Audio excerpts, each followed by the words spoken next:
అన్నదమ్ముల మధ్య positive negative రెండు సంబంధాలు కూడా కనిపిస్తూ ఉంటాయి. నెగటివ్ తక్కువ, పాజిటివ్ ఎక్కువ. దీంతో అన్నదమ్ములంటే ఇలాగే ఉండాలంటారు.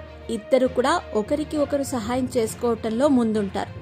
నిర్మాతగా కళ్యాణ్ రామ్, హీరోగా ఎన్టీఆర్ ఇద్దరు కూడా ఒకరికొకరు సహాయపడుతూ ఉంటారు. నందమూరి ఫ్యామిలీని పక్కన పెట్టి కూడా ఇద్దరు ఒకరి గురించి ఒకరు ఆలోచిస్తూ ఉంటారు. కళ్యాణ్ రామ్ సినిమాల ఈవెంట్స్ కి వచ్చి ఎన్టీఆర్ సందడి చేయటం కూడా చూస్తూ ఉంటాం. అన్న సినిమాలకు తమ్ముడు వచ్చి కూడా క్రేజ్ పెంచుతూ ఉంటారు.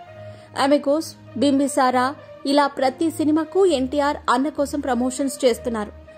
అయితే ప్రస్తుతం కళ్యాణ్ రామ్ డెవిల్ సినిమా రాబోతున్న విషయం తెలిసిందే. ఈ సినిమాలో ఎన్టీఆర్ పాలు పంచుకోలేకపోతున్నారట. దీంతో ఈ న్యూస్ ప్రస్తుతం నెట్టింట వైరల్ అవుతోంది. ఎన్టీఆర్ డెవిల్ ఈవెంట్స్ కి రావటం లేదని టాక్. ఆయన ఫ్యామిలీతో క్రిస్మస్, న్యూ ఇయర్ సెలబ్రేషన్స్ కోసం విదేశాలకు వెడుతున్నారట.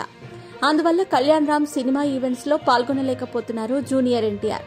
ఇక న్యూ ఇయర్ సెలబ్రేషన్స్ ని సెలబ్రిటీలు కొత్త ప్రదేశాల్లో లేదా మరో దేశంలో సెలబ్రేట్ చేసుకుంటూ ఉంటారు. కొత్త దేశం, కొత్త ఏడాది అంటూ ఎంజాయ్ చేస్తారు. ఈసారి ఎన్టీఆర్ కూడా అమెరికాలో ఈ సెలబ్రేషన్స్ ప్లాన్ చేశారని తెలుస్తోంది. అంటే తమ్ముడి సినిమా ఈవెంట్ కి హాజరవటం చాలా కష్టం. దీంతో కళ్యాణ్ రామ్ కి ఎన్టీఆర్ సారీ చెప్పారని కూడా టాక్. మరి చూడాలి ఈ సినిమా ఎలాంటి సక్సెస్ ని అందిస్తుందో.